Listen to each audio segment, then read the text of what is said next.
तालिब कौन थे? जो दूसरे मज़हब से कन्वर्ट होकर आए थे और वो अपने घर बार मालो दौलत सब कुछ छोड़ छाड़ कर आए थे।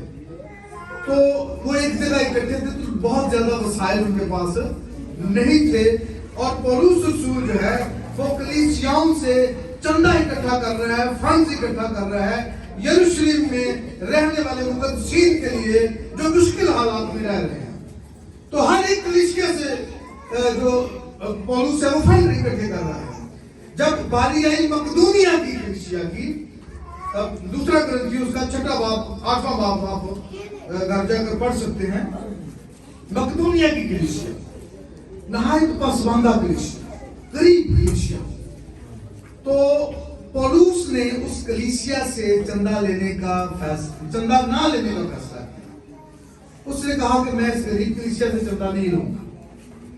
कई दफा ऐसे भी होता है कि पादी साहिबान, हमारे लीडर्स, हमारे रहनुमा ये अक्सर कहते रहते हो भाई साहब के दूसरों को बताते रहते हैं हमारी कलीसिया गरीब है, यहाँ पर मजदूर लोग हैं, यहाँ पर घरों में बेटियां काम करती हैं, मजदूर मेहनत मजदूरी करते हैं, इनके पास पैसे नहीं है, ये गरीब कलीसिया है। देखिए ये बहुत अजीब बात है। मेरा नहीं ख्याल कि किसी भी पादरी को, किसी भी लीडर को अपनी कलीसिया के बारे में इस किस्म के अल्फाज कहने चाहिए कि मेरी कलीसिया गरीब है। कलीसिया गरीब हो ही नहीं सकती। कलीसिया कौन है? खुदा के चुने हुए लोग। तो खुदा के चुने हुए लोग गरीब कैसे हो सकते हैं? जिनके पास बेटा है, जिनके पास यीशु है, वो गरीब है? तो गरीब हो ही नहीं सकते। ठीक है, पैसे कम हो सकते हैं, ये गुर्बत नहीं है, पैसे कम हो सकते। आपके पास यीशु है लेकिन आपके पास ईमान है, उससे बढ़कर आपके पास कलाम है, तो आप गरीब कैसे हो सकते हैं? जब पौलुस ने ये फैसला किया कि मकदूनिया की कलीसिया से मैं चंदा नहीं लूंगा, तो ये तारीख की पहली कलीसिया है जिसने एहतजाज किया। क्या किया? एहतजाज किया। स्विट्जरलैंड में गवर्नमेंट ने डॉक्टर्स की सैलरी बढ़ा दी, तनख्वाह बढ़ा दी।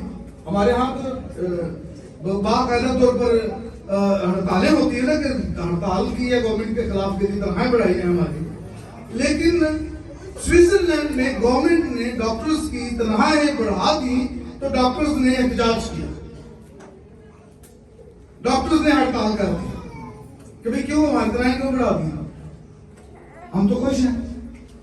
जो पैसा आपने हमारी तनख्वाहें बढ़ाने पर लगाया है वो पैसा आप मुल्क की तरक्की में लगाएं, लोगों की तरक्की में लगाएं, तालीम पर लोग लगाएं, सेहत के शोबे पर लगाएं, हेल्थ के शोबे पर लगाएं। हमें जरूरत नहीं है। तो मकदूनिया की कलीसिया जो है वो उसने एहतजाज किया। उसने कहा कि आप हमें गरीब क्यों कह रहे हैं? हम तो गरीब नहीं है। आप हमसे हमारी बरकतें क्यों छीन रहे हैं? देना तो बरकत है। आप हमें हमारी बरकतें हमसे क्यों रोक रहे हैं? क्योंकि दिया करो तुम्हें भी देना लेने से। तो हमें आप क्यों मुबारक लोग बनने के नहीं दे रहे? हमारे रास्ते में क्यों रुकावट बन रहे हैं? ये मकदूनिया की कलीसिया पौलुस से कहते हैं कभी आप ना बोल, हम तो गरीब नहीं हैं, तो हमें क्यों गरीब कहा जा रहा है? तो पौलुस पर ग्रंथियों को खत लिखते हुए मकदूनिया की कलीसिया की तारीफ करता है इन अल्फाज में। उसने कहा कि मुसीबत की बड़ी आजमाइश में उनकी बड़ी खुशी और सख्त गरीबी ने उनकी सखावत को बेहद कर दिया, उनकी सखावत को हद से ज्यादा कर दिया।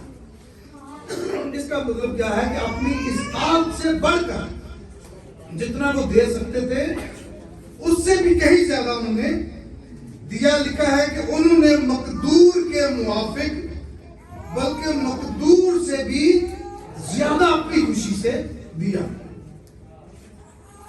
और इस खैरात और मुकद्दसों की खिदमत की शराकत की बाबत हमसे बड़ी मिन्नत के साथ दरखास्त की। देखिए जरा, वो पौलुस के पीछे पड़ गए, उससे दरखास्त करने लगे, उससे मेहनत करने लगे कि लो भाई हमसे ये हदिया लो, ये चंदा लो, ये पैसे लो, और यरूशलेम के मुकद्दसीन जो मुश्किल में हैं उनकी मदद करो।